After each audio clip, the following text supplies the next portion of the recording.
Modern architecture of Tripura নামে কে পরিচিত? ক. রাজা ধীরেন্দ্র কেশর, খ.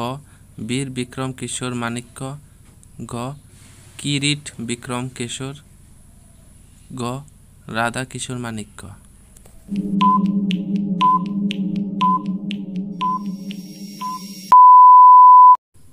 সঠিক উত্তরটি হবে বীর বিক্রম কিশোর মাণিক্য। ভারতের হাইকোর্টে প্রথম মহিলা প্রধান বিচারপতি কে ছিলেন? এ.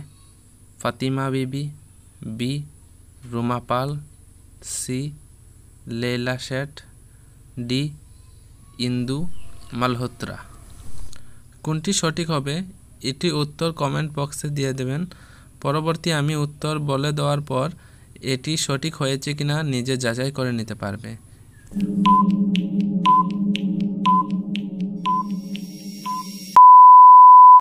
সঠিক উত্তরটি হবে সি নাম্বার, লেলা শেঠ। এবং এরকম ধরনের ভিডিও দেখতে ভালো লাগলে চ্যানেলটিকে সাবস্ক্রাইব করবেন এবং ভিডিওটিতে লাইক দিয়ে দেবেন। 2024 সাল অনুযায়ী ভারতে মোট কয়টি হাইকোর্ট আছে?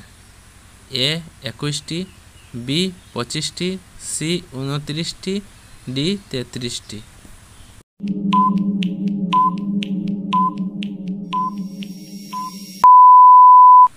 সঠিক উত্তরটি হবে 25টি। অঞ্চল ও রাজ্যের দিক থেকে ভারতের সবচেয়ে বড় এখতিয়ার কোন হাইকোর্টে? A. Guwahati high court, B. Bombay high court, C. Kolkata high court, D. Delhi high court.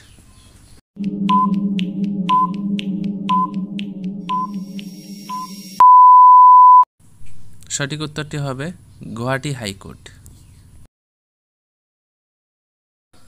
রাষ্ট্রপতির কোন অনুচ্ছেদ অনুযায়ী একজন হাইকোর্টের বিচারপতিকে অন্যত্র স্থানান্তর করতে পারে? A. Article 222, B. Article 124, C. Article 226, D. Article 217।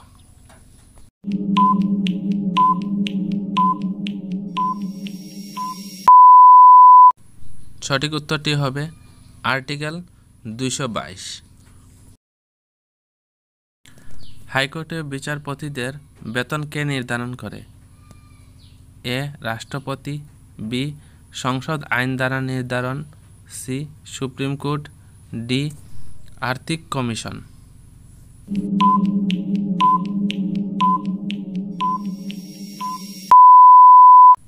সঠিক উত্তরটি হবে সংসদ আইন দ্বারা নির্ধারণ। কোন অনুচ্ছেদ অনুযায়ী হাইকোর্টের প্রধান বিচারপতি নিয়োগ করা হয়?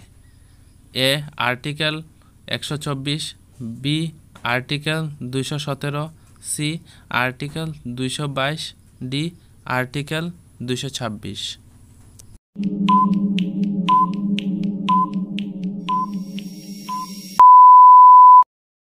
সঠিক উত্তরটি হবে article 217, B number. Arunachal Pradesh ও নাগাল্যান্ডের উপর কোন হাইকোর্টের এখতিয়ার আছে? এ.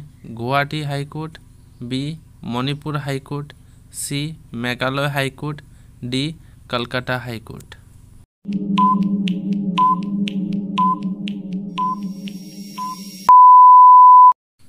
সঠিক উত্তরটি হবে এ নাম্বার, গুয়াহাটি হাইকোর্ট।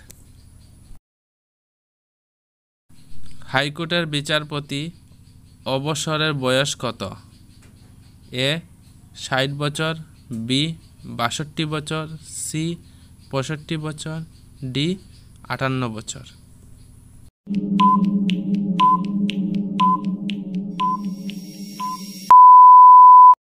সঠিক উত্তরটি হবে বি নাম্বার, 62 বছর।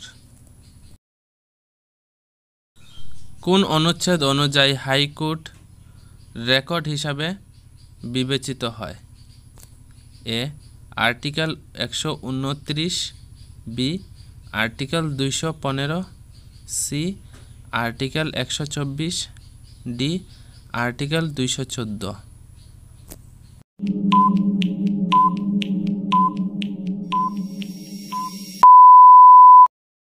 সঠিক উত্তরটি হবে বি নাম্বার আর্টিকেল 215। সুপ্রিম কোর্টে বিচারপতি অবসরের বয়স কত? এ 60 বছর, বি 62 বছর, সি 65 বছর, ডি 58 বছর।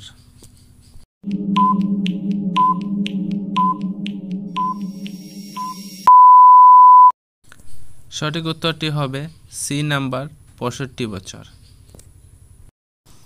এবং সবার শেষে এরকম ধরনের ভিডিও ভালো লাগলে ভিডিওটিতে লাইক দিয়ে দেবেন এবং চ্যানেলটিকে সাবস্ক্রাইব করে দেবেন।